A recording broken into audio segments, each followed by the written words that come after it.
October 6th, 2015.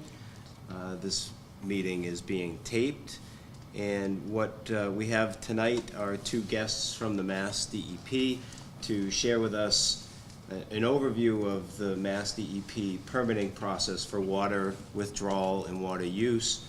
With us are Dwayne Levangie and Becky Weidman from the DEP, and maybe we can just go around the table, introduce ourselves, and then we can get started. Okay, so I am Dwayne Levangie of Mass DEP's Water Management Program. I'm the program chief. I've worked at Mass DEP since 1990, and I've been the program chief for probably 14 years. Well, program lead anyway for 14 years. Kathy Rooney, I'm one of the Ashland Water Policy Committee members. Becky Weidman, I'm the Director of the Division of Watershed Management at DEP, and I work with Dwayne on Water Management Act, drinking water, and I work with our watershed planning program, which does a lot of the statewide monitoring, total maximum daily load development, and other water quality related projects. I'm Jeff LeMay. I'm appointed by the Board of Selectmen to the Ashland Water Policy Committee. Bill Brown, appointed by the Board of Selectmen as committee member. And Wayne Bates, committee chair of the Water Policy Committee. So what we have a fairly simple agenda tonight, and again, we appreciate you coming in. What we're trying to do is get information about where Ashland gets its water, how it gets its water, how it's permitted to get its water, in the context of having a sustainable water supply for years to come. And we're looking at connecting to MWRA, and there's been a number of questions that have come up. We had a meeting last week where we were where members of DCR presented how they manage the Hopkinton Reservoir and Ashland Reservoir, and some of the challenges and procedures that they use there. So we were hoping that you might just give us an overview of DEP's regulatory framework for permitting and how it applies to Ashland, and then some, I know there's the tool, the SWIMMY tool to look at, and I think DCR was talking about some of that last week, so maybe we can take a little bit of a deeper dive into that tonight. Okay, sure. And Becky, jump in at any point here. I mean, I guess the best way would be to start with how DEP authorizes water to Ashland or any town, Massachusetts. So the Massachusetts Water Management Act, which is Mass General Law 21G, and was passed in the mid-1980s, allocates water to communities in two ways. The first is through a registration. So if you were using water from 1981 to 1985 and you applied to register that water, you would receive a registration statement that allocated you water, your average water use from 1981 to 1985. And Ashland has a registration for 1.23 million gallons per day on an annual average. So you have a registration. The registrations are good for 10 years with the opportunity to renew them every 10 years. The next renewal will be in 2021 is our expectation at this point when the next renewal is.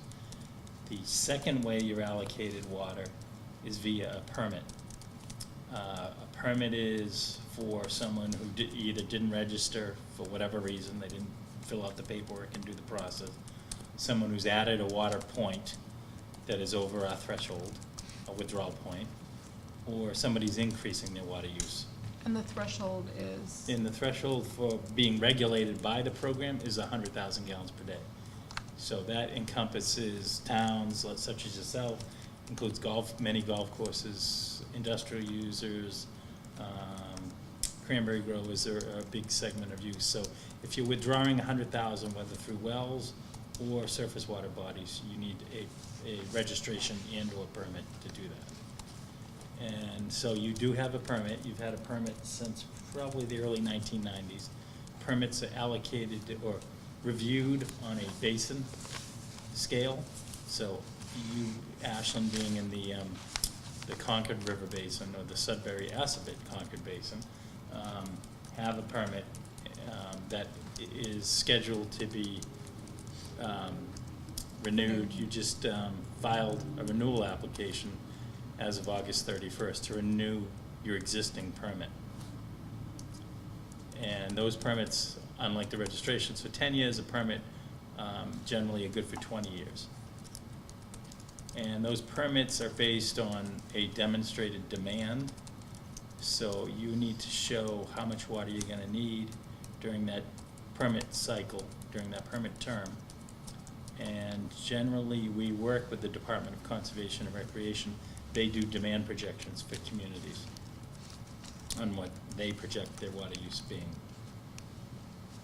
So, and I know DCR has done recent projections for Ashland, and I had them written down somewhere. They provide a forecast that I believe identifies, they do 2 forecasts for a community. They do them based on the community meeting the state performance standards.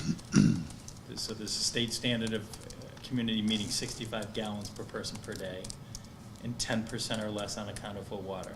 They'll prepare a projection in 5-year blocks, so through 2020, 25, 2030, they'll project that water use meeting those standards. Then they'll project it based on a community's existing trends. So a community that might be using it at 55 gallons per person per day and 8% unaccounted for, they're gonna project it using those values as well. And DCR has projected those, and what I handed out before you is a 1-page summary of your permit that we actually circulated. We have an outreach meeting when we're beginning the permit process. We had this meeting, I wanna say it was in May, and it was to guide the permit holders in the Concord Basin on the renewal process, it explained the process to them. And this was, a shorthand summary of what we think Ashland's status is. Now, in the permit renewal process, you're gonna have an opportunity to make, we're gonna ask questions, kind of checking on the status of your existing permit. We changed our regulations, but last November, we revised our regulations that introduced some new aspects to the process. And that's where this map comes up, is kind of we call it the Sustainable Water Management Initiative, is what kind of drove the regulation changes, SWIMI for short. So if you want, I'm happy to walk you through, what's on this summary page and explain that and answer any questions you may have off that. I think that would be helpful, because it gives like permitted volumes and registered volumes and Right. some trends, so maybe you could Yeah. give us an overview. Yeah, and maybe start with the components related to the standard conditions and then go into the mitigation and minimization. Right. And if I can just ask one favor, because the plant that provides our finished water also serves a portion of Hopkinton. Yep. Can we keep the figures to Ashland, or, We can, Do- and those are split out on here. oh, okay, one way or the other, just so that we're all on the same Right. page? And if I missed that, absolutely ask the question, but I think the numbers are teased out in a way, we can pull them out to explain. Roughly 1/6 goes to Yeah, Hopkinton, although we found out it's really more like 21%, but that's what they're paying. okay, so the first block you see on this one pager is what I already mentioned, your existing, you have a registration for 1.23, and then you have a permit for 0.95, which is over and above, which gives you a total allocation of 2.18. Now, that total allocation includes 0.5, which is potentially what you could sell to Hopkinton. So the Ashland component of your existing allocation is 1.68. Million gallons per day. 1.68 million gallons per day. That's an annual average, yes. In the summertime, you might be using two Sure. and a half, but average out over the year. You have 5 sources, 2 of which are registered only, and then 3 wells which are permitted, and those are the newer wells. I think we call them wells 6, 7, and 8. I'm not sure what you guys are calling them, but, so, that's, 3 of those wells are permitted. The next block, the reported use summary table, is actually how much you've withdrawn the last, from 2010 to 2014, with an average shown. So that actual withdrawal is reflecting the water you sold. We've split out, and you can see the volume sold to Hopkinton, and then just doing the math, we have what Ashland has been withdrawing. So as I said, your existing permit would say Ashland can pump 1.68. You've consistently been under that. You've been pretty solid in the 1.5 range. So as Becky said, some of the existing standards we have, we've had these standards for a while, are we require a community to meet 65 gallons per person per day and meet a 10% or less unaccounted for water. Unaccounted for water is the difference between what you pump from your wells and then what you distribute to your customers and meter, with other things that we'll build in. We call them confidently estimated municipal uses, so firefighting, flushing. If you provide documentation on what you're using those for, we'll subtract that off as well. And you guys have done well. From our estimates, you've been meeting the standards. DCR, who did a demand projection for you, and I don't know off the top of my head, it says base from DCR, their base is usually 3 to 5 years, the last 3 to 5 years when they did the projections, and I don't know what, from this graphic, when they did that base, but your average was 61 and 11. In 2013, DEP approved you at 57 and 13, and the statewide standards are 65 and 10. So if you're not making the standard, the permit will require you, and Ashland doesn't currently have a permit that requires this. Your existing permit didn't have that condition, because your permit has, the last time I think your permit was reviewed and revised was in 2001. So those standards were not standard practice then. They came in around 2005. So You mean all 3 of those standards? Yeah. Okay. They are not in your current permit. We would expect those to be in your renewed permit. And just another clarification, so these conditions that Dwayne is talking about apply to permits only. So registered, if a system is registered only, they don't have these conditions that Dwayne is talking about. Now, in the case of Ashland, where you have both a permit and registration, because you have a permit, the conditions of the permit apply to the entire system, regardless of, whether the water you're pulling is registered or permitted. So if you have a permit and a registration, the permit conditions apply for the entire system. Okay. In our case, and I don't want to confuse this any more than it is, we have 5 wells, 2 are permitted, 3 are regulated. Reverse that. Excuse me, 2 are regulated, 3 are permitted. Yeah.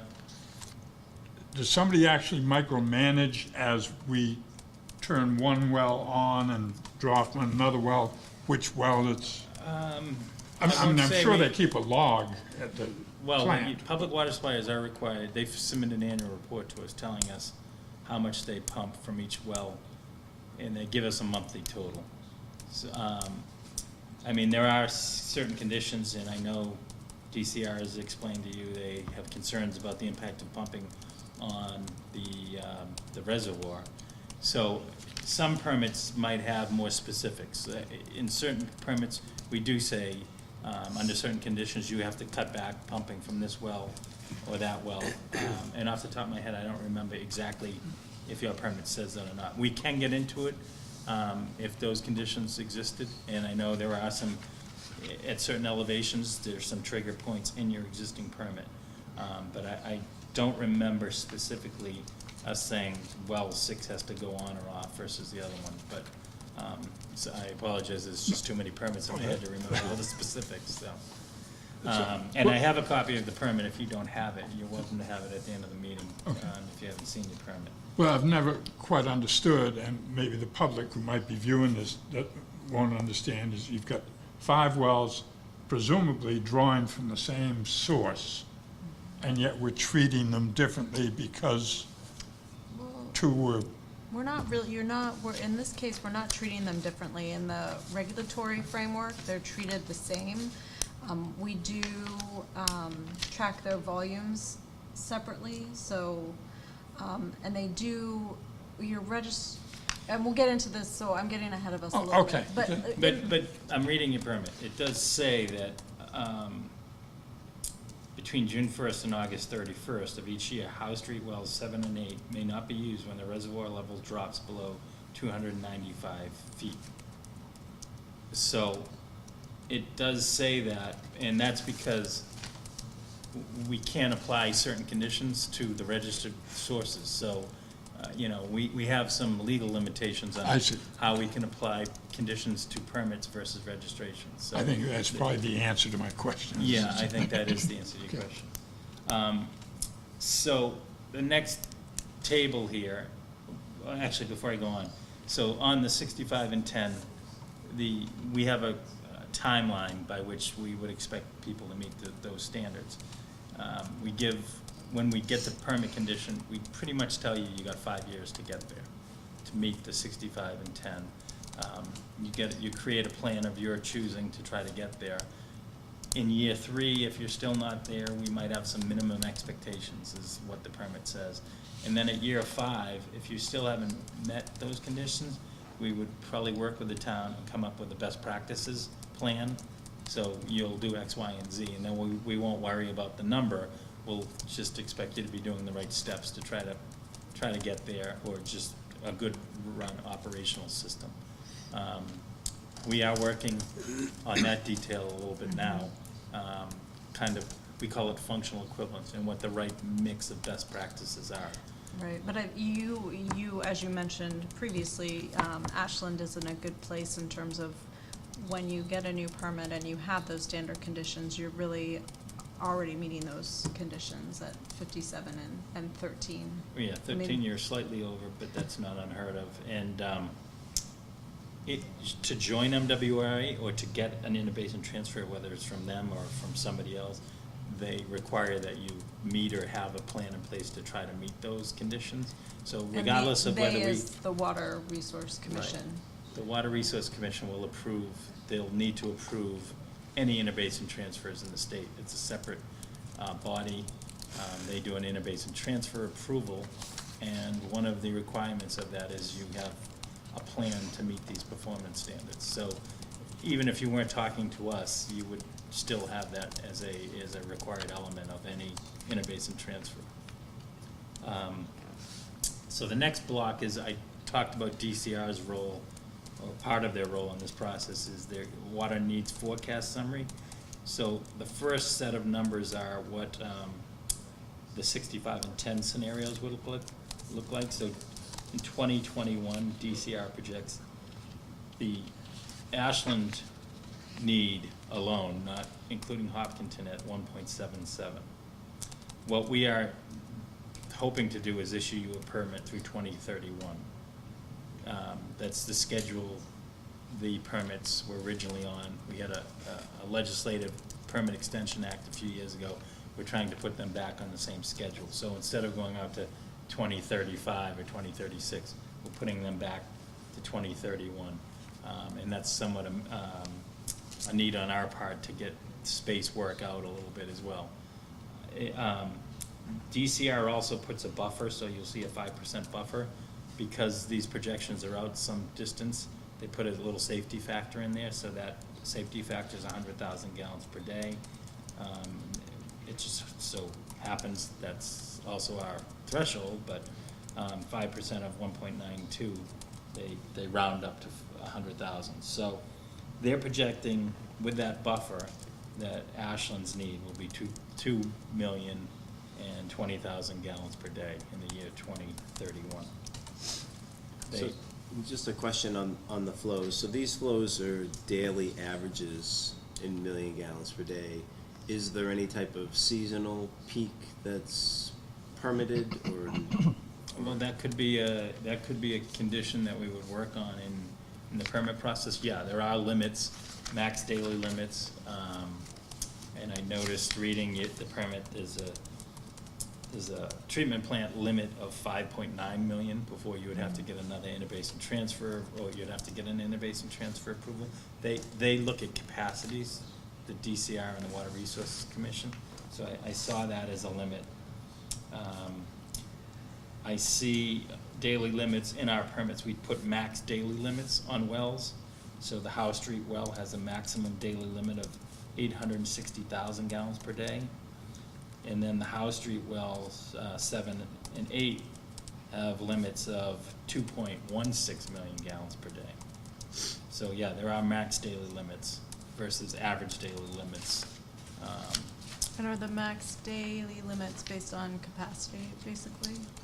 They often are based on pumping. They go through what we call a zone 2 test on kind of the pumping limits, what that pump could pump out of the ground. Those limits could be cut back if we had specific concerns. So if we were worried about somebody dewatering a river or something, we might not allow 2.16, or we might cut that in half in the summertime, for example. So we could further limit that maximum daily number. And those numbers, just because we have been talking Ashland, those numbers obviously include Hopkinton. Because you're talking about the whole well. Yes, the max daily limit is, yes, it's what you pump in any one day. Right. So just so I have those numbers straight, the 876, those are the 3 wells that are permitted? Those are the 3 wells that are permitted. Okay. And then 7 and 8 would be the registered, the 2 wells that are registered? The 7 and 8 are permitted. Those are the 3 permitted wells. The registered wells, yeah, the registered wells, which aren't listed on here, and I don't know, are they on, they might be in Howe Street as well, I don't know. Yeah, I believe Okay. they are. So, I mean, they're yeah, limited, they're right within they're the limited size to of the this registered table. volume. Okay. You know, 1.23. They probably have a max daily limit too. Honestly, looking at this system, you got 5 wells in a peninsula. We're gonna look at the cumulative. Look, Right, inside yeah. this room is where, I mean, Yeah. Yeah, they're not that far apart. Right, we're gonna look at a cumulative look at them. All right, I'm sorry, I didn't mean to. No, that's fine, Sidetrack you. these are good questions. So, DCR did a projection based on your current trend, and at the time they did the projections, you were at 61 and 11. So they did a projection, you can see they're slightly less, because you were a little over in one and under on the other. And those are, you know, 1.97 is the 2031 plus the buffer. So as a regulatory agency, you know, in seeing this, because DCR ran those numbers, in our current average allowable is 2.1, projecting out to 1.92, is that reason for concern? Where do you see that fitting within the permitting and?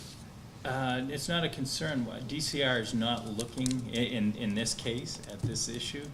They're just taking what you've been using and what Hopkinton's, well, they're not even looking at Hopkinton in this case. They're looking at what you've been using, and then they talk to the regional planning agencies, they talk to maybe the federal government on kind of jobs, and they just do a math projection into a pretty complicated formula saying, you know, if these growth issues happen, this is what you'll use. They don't say whether there's an environmental impact or whether we could permit that. That's simply on paper. I mean, you could get that water from anywhere, and obviously MWA is one place you could get it, and they're not making a judgment on where you get that. And certainly, I mean, according to this, so this is a decrease from your current total permitted volume? Well, no, what No. this is, so Ashland's existing permit says you can have 1.68. This Oh, says this you is saying need 2.02, so it's saying you need More water. 0.34, I think, if my math is right off the top of my head, more than you currently have, assuming your existing permit lumps in another 500,000 gallons for sale to Hopkinton, but it limits you to 1.68. Now, in the renewal process, I can't give you more than your 2.18 total or your 1.68. If Ashland wants to go up to 2.02, you're not renewing, you're filing a new permit to ask for more. So there's some process there, and we can talk about the process, particularly public notice. Now, if the water were to be purchased from somebody, the condition in your permit would probably say you can take 2.02, whether from your wells or from somewhere else, but that's your limit up to that value, unless you go and get another permit, and you get new demand projections. So you would get you can take it from A or B, but, And can I ask why DEP would have a concern in that regard if we were not going to stress our own aquifer more than we already are, and we're getting it from MWRA? Frankly, why would you care? I don't mean to ask that in any other way, but just to well, I mean, understand. we're charged with comprehensively managing the water, so, it's not like that isn't water that we're not managing, it's part of the process. I mean, I don't think the idea is that you get MWRA as an unlimited source and you can do with it what you want. So we have some regulatory role in managing your withdrawals and theirs, although we have limited role in managing theirs because they're registered only. Yeah, and just keep in mind, so that permitted volume that Dwayne is talking about is really based on those the conservation standards, which so 65 RGPCD and 10% unaccounted for water. So our goal is really to have all communities statewide meet those conservation standards, and so that's really the basis of your permit. So the goal is to really, provide a framework in which, we're helping communities to kind of meet those standard conservation commission And if our conditions. population were to double, To double, then you then would we come might back. want to come back to the Right, table and There's do it nothing to all say over you again. can't. Right, You're not bound, absolutely. you're not bound for the next 20 years to this number if that happened. Right. And actually, what can happen is, if you got a permit for 2.02 and tomorrow all the development happened, it doesn't mean that you're necessarily bound to 2.02 through 2031. We could, if you're meeting the performance standard or deemed functionally equivalent by us, we could say you could have that water in 2025. We can roll that number forward if the demand happens sooner than the need, Or if- the projection. Right, if your population did double, then obviously your needs would also double, so. Or that would- industrial uses or golf Right, courses. and so or- that would be a reason to come back in and ask for additional water, and we would review that. So that's kind of standard. This is how the program's operated for years. The permit data summary table gets into a little bit more into the regulatory revisions that happened in November of 2014. So your total allocation is 2.18. That's what your existing permit says. And again, half an MGD of that is for sale to Hopkinton. What we've introduced is the term baseline. So what baseline is it's a value over which, if you're increasing above, that we would ask you to try to mitigate the impacts of that increased withdrawal volume.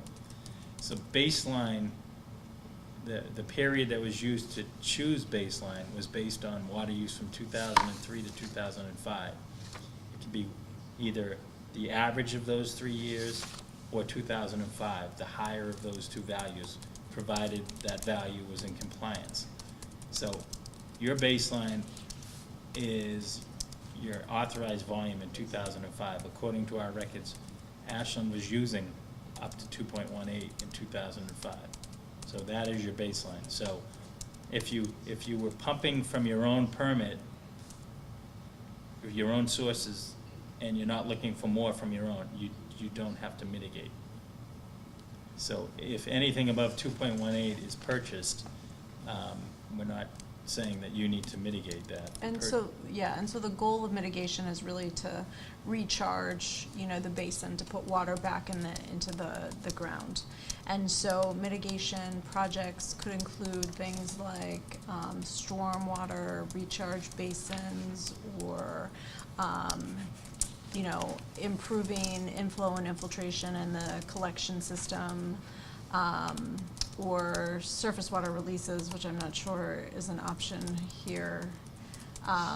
And then other things like passing bylaws that help promote recharging the aquifer, things like that. Habitat improvements. So all kinds of things. Right now, we're not thinking that mitigation is required for Ashland, so, you know, that's more background for you than, you know, trying to identify what types of mitigation you might need, because we don't think you need to mitigate. I mean, that was our original projection, but that would be a question we would be asking in the renewal processes. We're projecting you to stay at 2.18 between Ashland and Hopkinton, and if we're wrong on that, you have an opportunity to tell us. And if you say, well, we think we're gonna need more than 2.18, then we'd get into the mitigation conversation on what the right things are. If that water, anything above 2.18 is being purchased, then you're not obligated to mitigate that. You know, that would be MWRA's, or in theory, whoever you're purchasing's responsibility. They are under their registered volumes, so they don't have to mitigate. Their use has fallen considerably, hence why they're looking to sell water. So, Right, so our regulations don't apply to the registered only Yeah. sources. So maybe this is a good segue into, so we've had a couple of situations where the levels of the Hopkinton Reservoir have dropped below levels that required us to go into various stages of water bans. Mhm. And then to the point where it was so low that we had to go to emergency connection to MWRA because of the water. So what's DEP's involvement in a process like that? Because I think there were some discussions, or some people saying, you know, that's, we can't do that again. You know, that's, these emergency connections aren't going to be sustainable into the future. How does that work from a regulatory standpoint? So, yes, if year in and year out you were taking water from MWRA without an emergency deck, they would look at that as kind of an end around the interbasin transfer. So that's why that's why you need an emergency deck from us. Ashland would ask DEP, you know, I need water, and we would. It's an emergency. It's an emergency, we're running dry, can I take it on a temporary basis from MWRA? Generally, we issue you an emergency deck saying, yes, you do that, you need to implement restrictions and look at the big picture. If that happened year in and year out, it's hard to make sell that that's an emergency, that's just becoming standard operating practice. So, Well, so here's a question. I don't know if you know all the answers to it. So the triggers for Ashland are based on stream flow, not, elevations in the reservoir, I believe, is Yeah. what is the driver. and those are based on conversations with, DCR, they were DCR. developed in the permitting for the new wells, wells 7 and 8. They were concerned about existing impacts, and wells 7 and 8 gave an opportunity to say, at these levels, then you start implementing restrictions. That is standard practice for us, for all of our permits. It's generally not elevations in the reservoirs, it's usually a stream flow value. And in the renewal process, we would probably look at the elevations in the reservoirs and stream flow values. In this case, we went through and looked at everybody in the Concord and identified which stream flow USGS gauge they would use. In this case, it was the Sudbury River in Saxonville. There's a USGS stream gauge. These are the proposed triggers we would propose for, you know, Ashland and maybe other people upstream of that gauge, and these are the trigger values that would implement those restrictions. In the renewal process, we would look to see, when you've hit the reservoir elevations versus when this is hit, and make some comparisons on that, and that'd be a conversation to have. I don't know if we need both, is my point. I think DCR's interest is certainly in the reservoir, so that might take precedent over this, but that's something in the permit process we would look at to say, do we need both sets of triggers, or is the reservoir enough? So just so I understand it, currently our water policy is based on the reservoir, which I believe is primarily because of, as DCR explained it, they're trying to maintain recreational use for that reservoir. And what you're saying is that there's a gauging station on the Sudbury River in Saxonville that is an indication of the healthiness of the aquifer that we're pulling from? It's a reflection of, it's primarily a reflection of rainfall, precipitation. As what we look to do is, as it gets dry out, we look to have our communities take actions to reduce their impact. So it's measuring stream flow downstream of Ashland. Yeah, so that's our default. So the stream gauges are our default, and basically, I think we, for the most part, assign the closest stream gauge, which in some cases may be closer than in others. So we're open to that conversation of like where it makes the most sense to kind of gauge impact to the watershed. And, in this case, the reservoir levels may continue to be the best indicator over the stream gauge. But a stream gauge would, so that stream gauge, I don't expect you to know the answer, but I'm gonna ask it anyway. That stream gauge, when the stream drops below a certain level, then that's not an indication of the aquifer as much as rainfall in the healthiness of the basin overall? It's It's a both. reflection of both, but Okay. I would say, yes, if we're getting rain, that gauge is gonna be above the number. And has that gauge, like historically, has that triggered communities in that in the watershed? This particular gauge? Yeah, to have, Again, I think Conservation most of the permits in this basin are getting these conditions for the first time. I can't say that's yeah, true of okay, all so, of them, but. so like Ashland's permit is somewhat unique in that there's an elevation that's tied to its withdrawal. Right. I think Hopkinton might have some Yeah. existing restrictions as And we well. have, there are several other statewide that have similar conditions, so it's not that Ashland is alone. Okay. Oh, yeah, no, we have permits that, under certain stream flow conditions or pond Or- elevations, yeah. they have to shut off the well entirely, as does yours on 7 and 8, which just means I assume you're pumping 6 and 5 and 4 more to make up the difference. And, back to your question about the stream gauge, so, our streams and rivers are fed by groundwater in addition to, rainwater and upstream flow. So obviously, when it's raining, the aquifer levels are also, the groundwater levels are rising, so you're getting like a twofold increase also in input.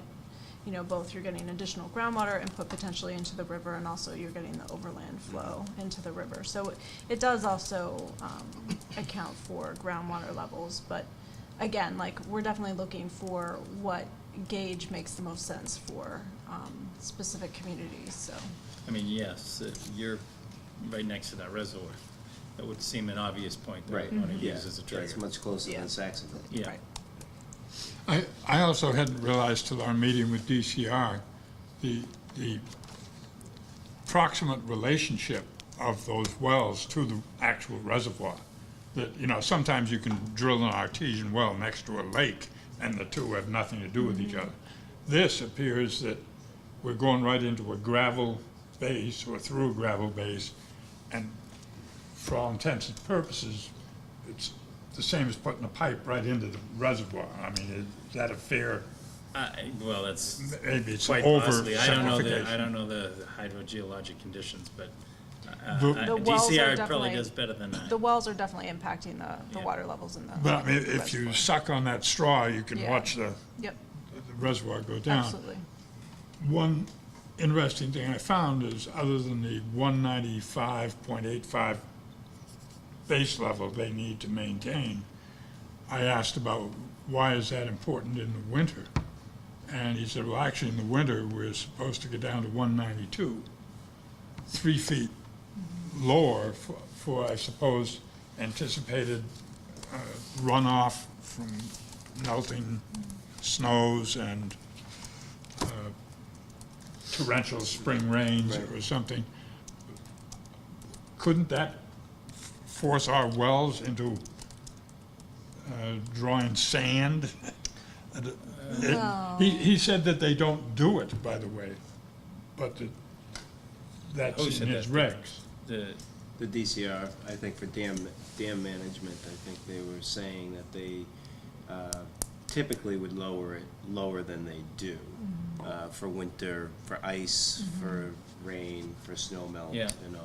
Yeah, I mean, keep in mind too, like in the winter, you're not most likely using as much water. Your highest water use is in the summer, so. Yeah, and I don't know the depth of the pond. I mean, you, if that's still 10 feet above it, I don't know that that's an issue, but, Yeah.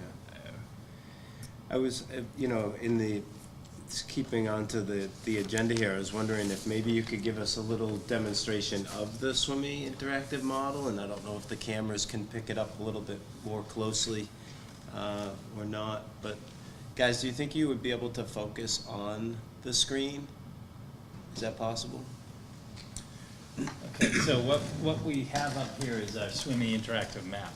There's a SWIMMY interactive tool, which you can see down here, I couldn't get to run.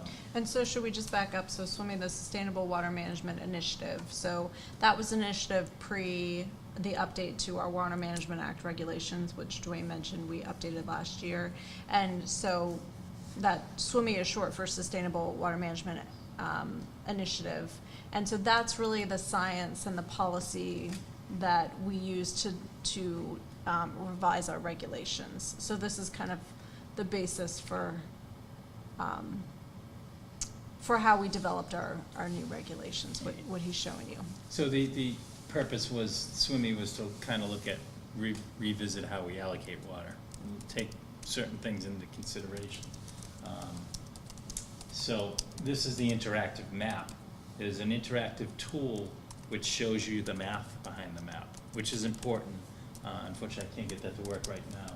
And this is all on our website. This Can, is. yeah, can we mention the website for, Yeah, sure. So we'll zoom back into Ashland.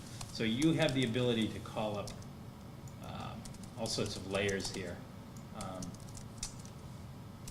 And get into, like, the flow lines are showing you, that's the dark blue line here that I'm showing, just showing you the direction the water's flowing. You can turn that off, and it gets clearer. You can turn on the hydrography, which tells you shows you really where the water bodies are in it. What we did in the SWIMMY process is previously the water management program looked at, there's 27 major river basins. This Concord being one, the Connecticut being another, the Ipswich being, the Charles being one. It was 27. What the Sustainable Water Management Initiative did, based on the science we had from the USGS, is we broke the state up into 1,400 subbasins. And what you're looking at here are those in Framingham, some of those, a few of those 1,400 subbasins. So that subbasin there is subbasin 12030. And if I had the tool working, you could go in and I could say, show me the details of 12030. And those little water spigots are withdrawals, right? Yeah, so these are water withdrawal points, and we looked at this earlier. These look to be old wells that Ashland no longer uses. Yeah, I think they were on High Street, Yeah. is what it said. They were identified at High Street 2 and 4 or something like that. Here is your existing wells, and you can actually get into the specifics of those wells. We'll choose it that way, and I can get this out of the way. So it'll tell you House Street Well 5, House Street Well 6, House Street Well 4, 7, and, well, you got a whole bunch of House Street wells there. That's pretty much all your registered and permitted sources there. So give you the detail of what your withdrawal points are. The other things, and you could do the same, kind of hit the, that's I for information, hit the information key. These are, I believe, these are registered water withdrawal points with our program. I think they're the Western Nurseries. Western Nurseries. So they're green, they're not PWSs. The PWS drinking water wells are these. We looked at some of these. These seem to be small, non-community wells. I think there was some laborers camp or something down in Hopkinton. So you can get into, you know, the details of that. The colors you're looking at here are so in this Sustainable Water Management Initiative, we not only broke the state up into 1,400 subbasins, we then classified those subbasins, with 1 being the best, 5 being the worst. And we classified them in 2 ways. We classified them based on groundwater impacts, and we call those the groundwater withdrawal categories. And we classified them based on biology impacts. So the science allowed us to, really what the science we've developed over the last years told us was, if you have significant water withdrawals, particularly in August, and/or you have significant imperviousness, pavement, roofs, things of that nature, you start seeing a decline in fluvial fish. And fluvial fish are fish that need flowing water during some part of their life cycle. So we based on that science and based on what we had, we broke up the state into those 5 categories. So this is the groundwater withdrawal category, saying based simply on groundwater withdrawals, putting aside imperviousness, this is the category. So the reds are our most impacted, and when I say most impacted, what that is saying is the August flows, the impact on August flows based on pumping is greater than 55% of what the natural flows would be. So there's significant water withdrawal coming out. And you can see, and it doesn't take a lot in a smaller watershed, so the water's draining in this direction. So the most significant impacts are here, down here, as the water flows, continues down the Concord. It's tempered by the fact that you have some areas that didn't have huge withdrawals in them. So that blue merges with the red and creates a 4, a pink. Now, if we could open the tool, you could get into the actual numbers, and the tool would allow you to say, if I stop pumping, or I cut back pumping from 2 million gallons per day to 1.5, how would that change the map colors and the numbers? So the tool can do that. This is kind of the visual front end of the tool. The other things the other things it shows, so I can, here are the groundwater withdrawal categories. So 5, 4, that's a 3. These are 2s. We don't have a 1 here. Isn't that dark Well, that's a blue? 1 right here. These dark blues are 1s. These are surface water bodies. And if we go in close enough, it should actually tell you the name of that water body. I was thinking. So the Hopkinton Reservoir, and it actually shows you on the screen so these withdrawals are some, probably condo complexes or Subdivisions. something, subdivisions. Yeah. So the closer you go in, the more detail you get. It'll even, in some cases, tell you the stream names on there. So that is the groundwater withdrawal category. So changing categories is something we're trying to avoid in this permitting. So we don't want you to change a 4 to a 5 or a 1 to a 3. The other, And can we just get the web address so they can put it on the bottom of the screen? yeah, I think I moved this down. Did I put that up? Or people could Google SWMI viewer, maybe?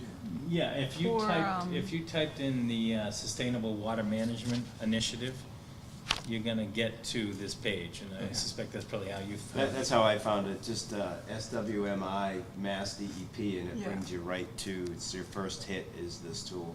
Yeah. So the biologic categories, so I'm gonna show you that, that will scroll back out a little bit. So as I said, the science looked at two things. It looked at groundwater withdrawal impacts, but it looked at also the impact of imperviousness and groundwater withdrawal. I think you're in the net groundwater depleted. Yeah, I think you're right. Which we'll get to in a minute. There you So go. this is the biologic categories. Same thing, we broke it out into 1 to 5, with red being 5. And that's reflecting imperviousness. When That's you really look, showing you can you imperviousness. zoom out? I don't know if you want to, but when you look at the map statewide, you can really, you know, the urban areas in the state are all shades of pink. And the Yes. areas without as much impervious surface or more rural areas are the ones. So out in the Green and blue. Berkshires or out west of Springfield, where we don't have significant withdrawals in the Westfield Basin, you see, that's where we have our 1s. Around Quabbin, we have some 1s and 2s. Any significant, I mean, it doesn't take a lot of imperviousness to flip you into a category 2 or a 3. And that's just imperviousness creates, you know, the science identified that an imperviousness of more than 5 or 6%, and you were pretty low down the scale. It's just where we have people, we see fishery impacts, as the science was saying. So let's go back into Hopkinton. So, Ashland, sorry. So that's the biologic category. Again, changing a category is something we are trying to avoid. If you were looking for more water to flip a category, you would want to see that you don't have an option. You don't have an alternative before you flip that category. So we're trying not to change them out. The last piece of the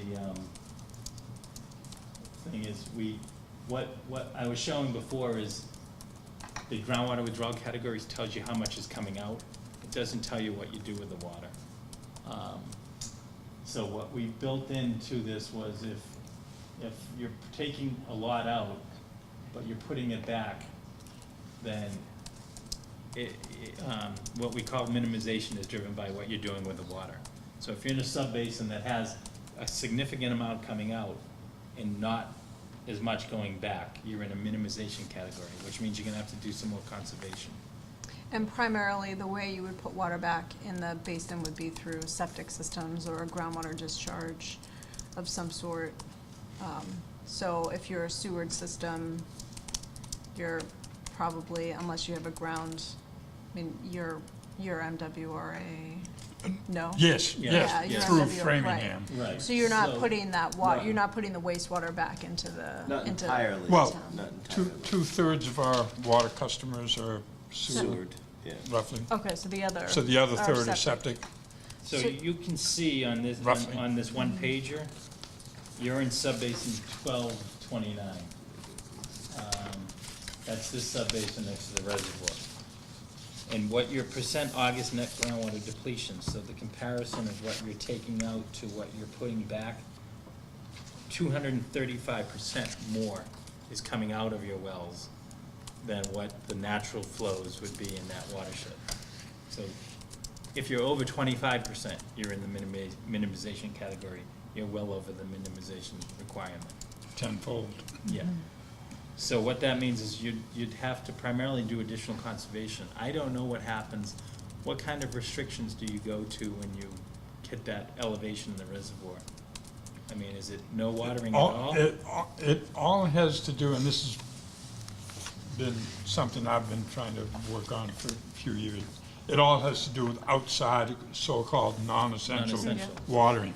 Now, the only way out of our 7,000 customers, I'm using rough figures, we only have 1,600 or so with sewer bypass meters.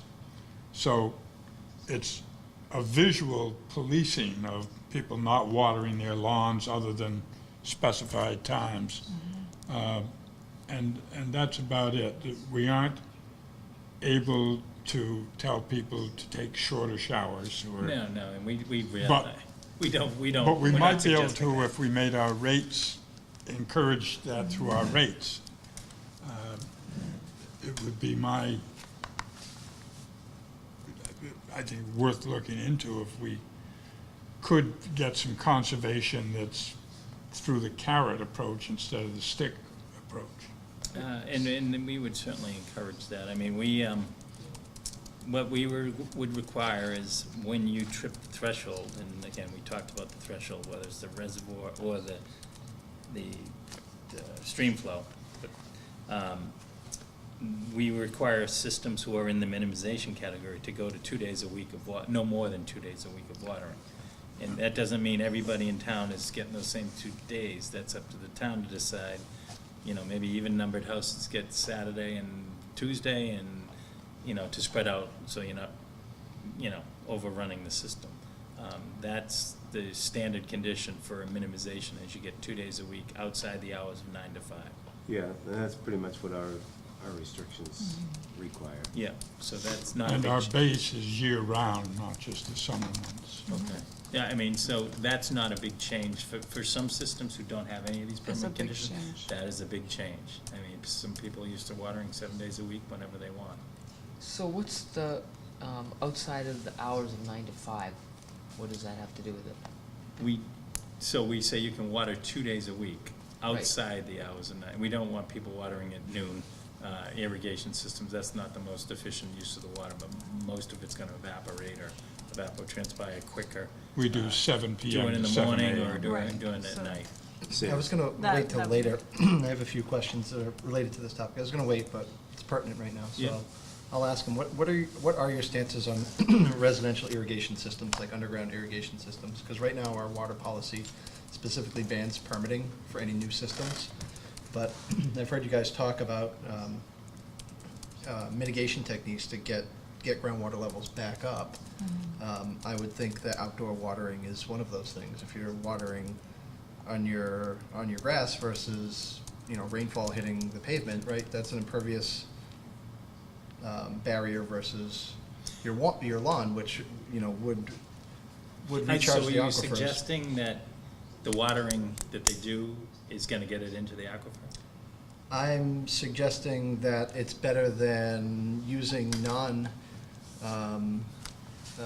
non-automatic systems that might water your driveway, water the street, and then it ends up in a storm basin and pumped out to Mass Bay. Yeah, I mean, I think, yes, I mean, a properly installed irrigation system may be more efficient than a improperly used sprinkler head just flying around. And I don't think there's any question about that. I mean, I don't think we're trying to promote irrigation systems by any means. And if you're using your irrigation system efficiently, you're only putting enough on it for the grass. You're not recharging through. And you're certainly not recharging as much water as you're using, so you're still using more water than Yep. you're Yeah. even, Do yeah, you I mean, know I what don't know percentage? that goes back after. Well, again, if you're irrigating properly, however you're doing it, you're only putting enough for the grass. You're not recharging the aquifer. You're putting enough for the grass to use, transpire it into the air. If So- you're putting more on, you're over-watering is what you're doing. If you're actually watering properly, you're watering it like once a week for an hour, maybe 2 at the most, and that should be getting past the grass barrier. Yeah, I mean, we've had conversations with, you know, lawn professionals, and they have, you know, all kinds of statistics on root depth and grass length, and there's definitely a There's science a to it. correlation, right, Yeah. between I the know. height Yeah, of you the want a grass, deep watering to deep get it to the root. roots, so the Right. roots get stronger and you go Yeah. up. But I don't know if you want, I don't know that you want to go beyond the roots, and it's a fine line getting it to the roots and not. But yeah, generally a deeper watering instead of short, shallow waterings is what we've heard as well. Right. So, I mean, I guess my question is, do you specifically have any recommendations about them? Specifically, like the EPA says, when irrigation is permitted, then, you know, their best management practices say that you must use, you're supposed to use the most efficient equipment possible. And I think we're in agreement that, like you said, a properly installed system is better than, just, Properly installed and maintained. Maintained, I Right. mean, yes, we That's would huge. promote soil interruption devices or tensiometers or whatever. Soil interruption device is the term I'm being told by the industry, it's probably the right phrase now. Soil interruption so, devices, so what are does, those? so, I mean, do you have? When it's raining, they're not going off, or when it had Oh. just recently rained, they're not going off. So what are your thoughts on our water policy, which currently says people are allowed to water a couple of days a week, but they're not allowed to do so with a properly installed and maintained automatic underground system? Oh, they're not allowed to with They're that? not. Well, what, I think that we gotta put this in context with the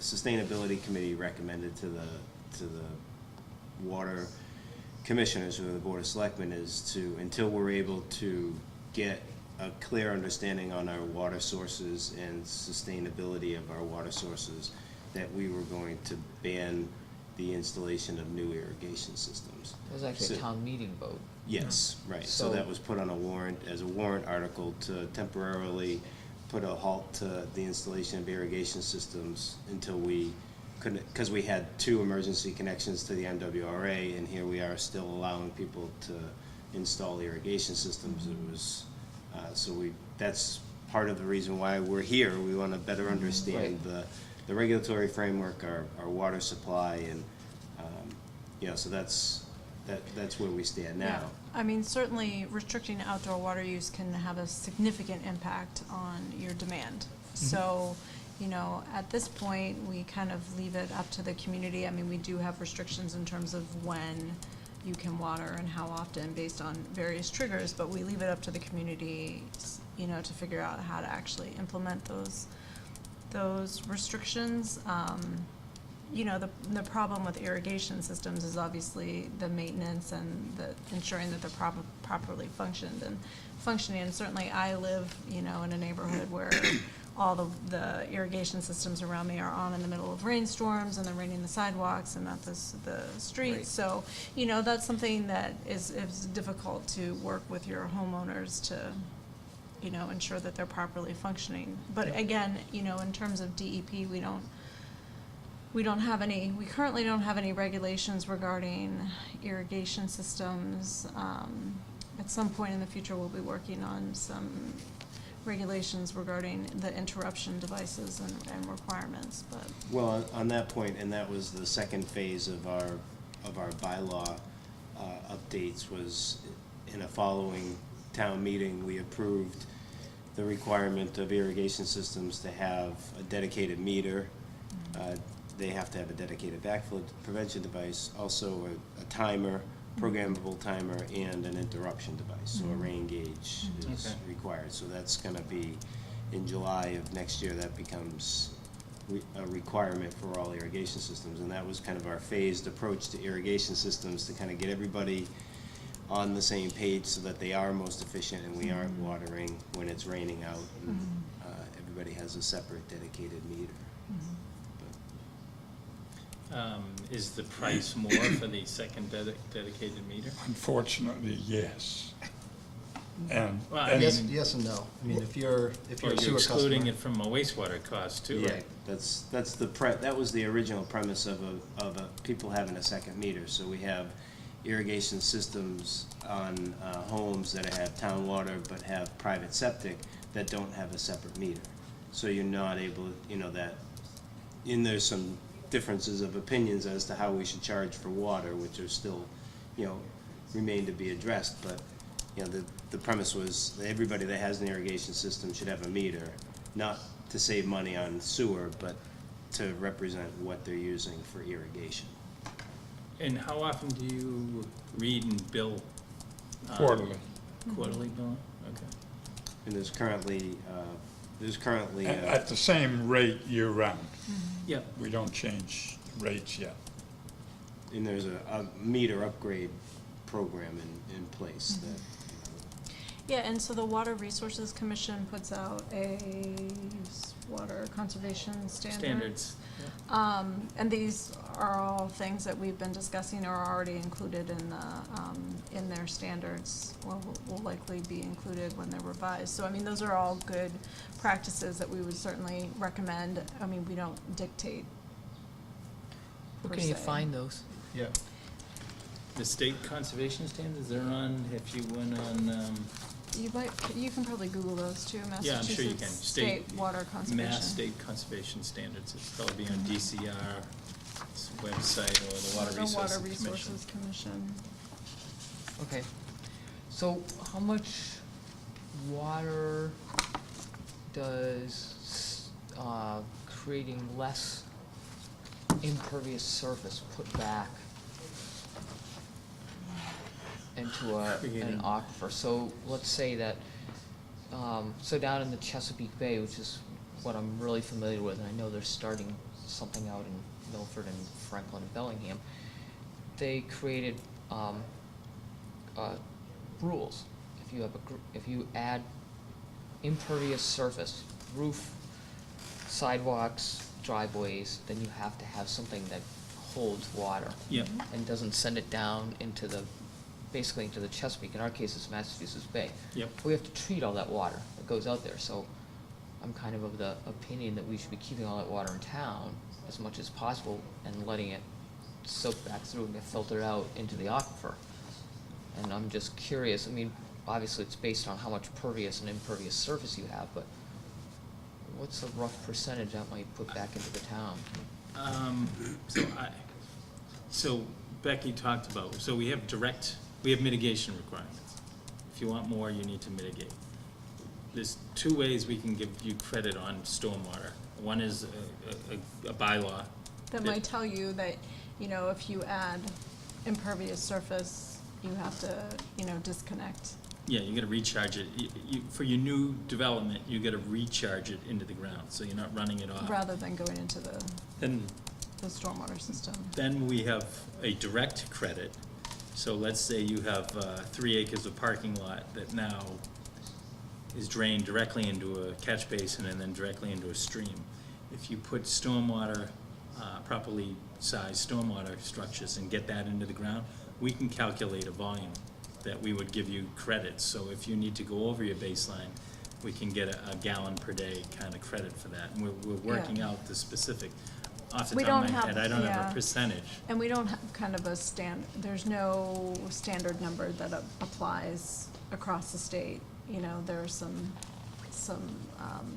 to look a little bit, I think our calculation includes soil type. There are some information that you need to know about the site specifically to be able to determine how much water you're actually putting back in. Well, maybe, ground. like, just looking at the percent net groundwater depletion of 235%, that means what? That what we're pulling out is 235% we would have to put back in?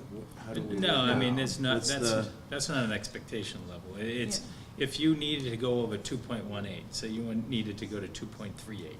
So let's make it 2.28 to simplify the number.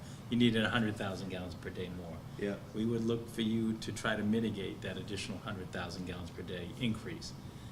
And some of the ways you could do that is you pass a bylaw that says, we're gonna recharge stormwater on site for all new development. Mhm.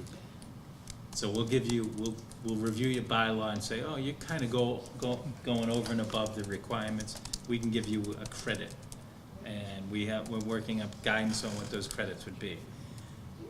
Alternatively, let's say, the town, being a potential MS4, municipal sanitary sewer system town, needs to do stuff to control stormwater. And maybe you've, again, taken 3 acres of parking lot that used to run directly into a stream and leave the town. Now the town has put in, they recharge it into the ground through best management practice. In anything you've done since 2005 is potentially creditable. So you've taken that 3 acres of parking lot, now you're directing that into the ground. So we'd look at, what kind of storms you'd capture, how big the recharge structures are, and we could give you some direct credits for that. So there's two ways you can do that. And again, things you have already done may be credible activities, and that includes maybe bylaws as well. You've implemented a bylaw, and that continues to this day. Some of which you talked about, although the ones you talked about were more demand management stuff. Yeah. Things that would keep you from going over your baseline. But we would look to see, okay, what are all the best practices you've done? What are the good bylaws? And we're trying to develop a clear scoring system, recognizing that there's 1,000,001 options, and we can only come up with, a general grouping. And if we, we need flexibility, and I think most people, with flexibility comes confusion, because flexibility is not certainty. And we're trying to thread the needle between, here's some guidance, but we need to be flexible as well. What's MS4? Municipal sanitary sanitary sewer. Municipal separated Storms, sanitary. yeah. Storm, oh boy. It's, Just what we need, nothing to Municipal- monitor. Separated, Municipally, blah, blah, blah. I'll look it up. Okay, I'm just curious. it's 4 S's, 4 words that start with That's S. why it's That's like MS4, storms, okay. sewer, separated. When you started to ask something about, do we charge the same rate for irrigation water as domestic, for lack of a better word. I choose to use the word sewer bypass. It's just what I'm used to with. I don't have an irrigation system, but I have a second meter because I have I joined the sewer system. I have a swimming pool and a garden, but I don't have an in-ground plumbing or anything like that. But I'm paying $6 a cubic, 100 cubic feet, versus my neighbor on a septic system at $3 for 100 cubic feet. Granted, it's better than paying the $12 of sewer and water together, but there does seem to be a certain inequity from neighbor to neighbor. And I mean, I'm just wondering if it seems a question of fairness, should, whether you're on sewer or septic, dictate what the price is you pay for water? I mean, we don't get too That's much politics, right? Yeah. pricing. you know, And yeah, I mean, water rates and sewer rates are a very politicized topic that, every community addresses. I know there's a state law where you can't start to get into a cheaper by the dozen rate structure. no, you can't have what we call a decreasing block rate structure. Right. That's exactly the words I was hunting for. In Ashland, because we have base rates, and out of the 61 communities in MWRA, a number of years ago I did a study, there were only 10 communities that had the base rate. The rest was just pay as you flow and pay as you use it. And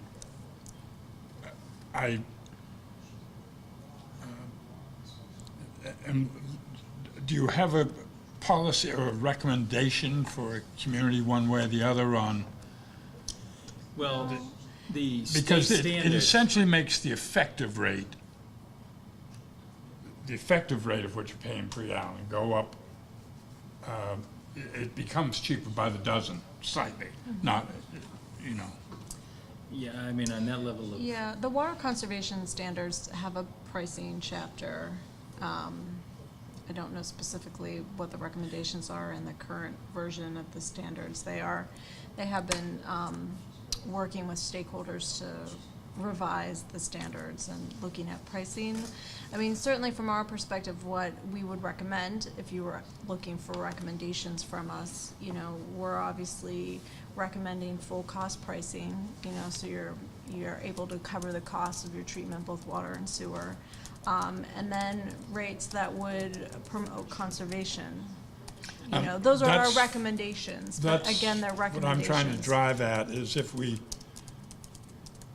right now, the small households are subsidizing the larger households, so that the smaller, the empty nesters and the elders don't seem to get much of a reward for reducing their water usage. And conversely, the heavy water users are kind of getting a free skate a little bit on the backs of the senior. That's my opinion. And so the end goal of what I'm trying to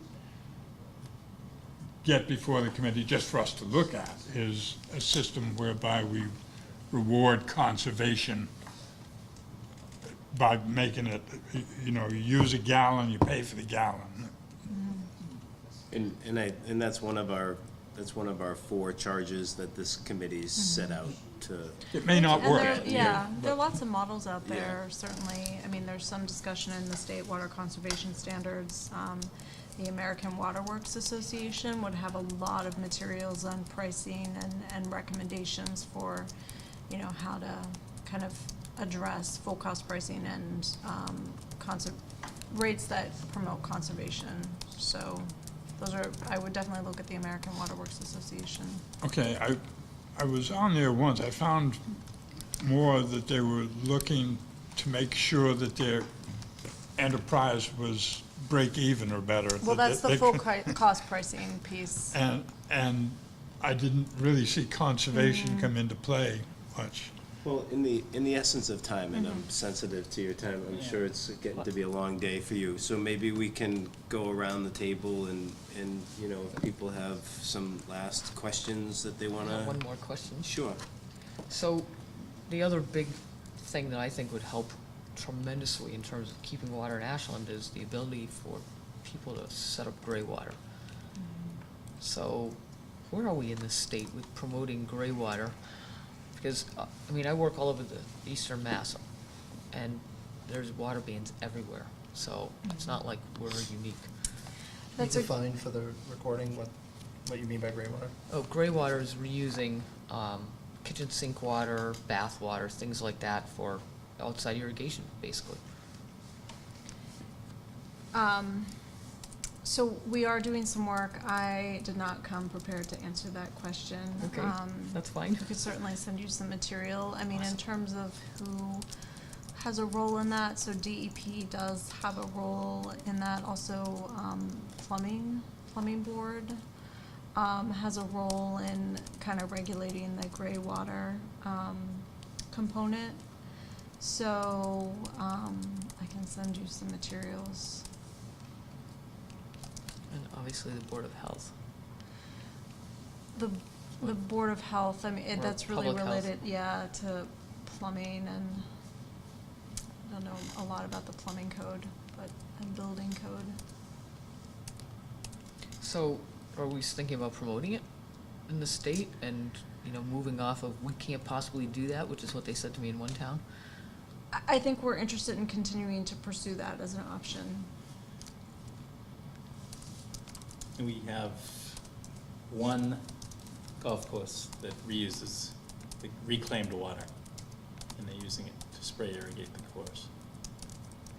So, which is a little bit different. Yeah. But, I mean, there are guidance documents that we have on it. But you, Jeff, do you have any final questions? Nope. Got mine in. I'm good. Well, I appreciate you coming out. This has been extremely informative. It sounds like, if I can just kind of recap, it sounds like the town recently submitted a permit renewal that you're going to application. be looking at Yeah. under the new SWIMI regulations. And could you maybe just on a final comment, like, what's that process? So that process, the kickoff to that process is really the renewal application, so the submission of the application, which I think all of the Concord Basin communities have submitted their application. So the Concord Basin was probably somewhere in the first dozen basins. Yeah, it was basin 10 or 12, somewhere in that range. Where all the permits were set to expire, so all the permits in the basin expire at the same time. So we are working very closely with our permitted communities to work through the conditions of their permit and make sure that they understand the permit. So it's taking us a little bit longer than we had initially anticipated to go through the permitting process. I think we were hoping we could get permits issued approximately 18 months after the permit application, renewal application. For the Concord Basin, we're probably into 2017 at least for a new permit. So we have some time to kind of talk through with Ashland the permit and any implications for new permit requirements. And we'll be doing that probably really not until 2016. We'll be coming to the Concord Basin permittees to have that discussion. And there's the public notice, there'll be notice that we're reviewing the applications. People who have an interest in commenting, now's the time to do it. We'll also, at the end, we issue a draft permit publicly for people's review and comment as well. And that's about roughly 3 months from when we issue the final permit. So, as Becky said, we're a long way from writing even a draft permit. The applications just came in, and we're working on the other, Right. the other first couple basins at this point. So I'm not sure when their permit expires specifically. I mean, because you have because Ashland has an application, a renewal application in, your existing permit will continue until we issue you a new permit. So, you know, you are still operating under your existing permit and will continue to definitely into probably at least 2017. And that being said, so there's a lot of time for us to like work with you and answer questions that you may have about your permit as we move, you know, through the process in the next year and a half or 2 years. Great. Well, I will entertain a motion to adjourn. So moved. All in favor? Aye. Thank you very much. We Yeah, appreciate thank it. you both. Thank you. Very, very informative, especially some of the things that we can move on with and do more research on.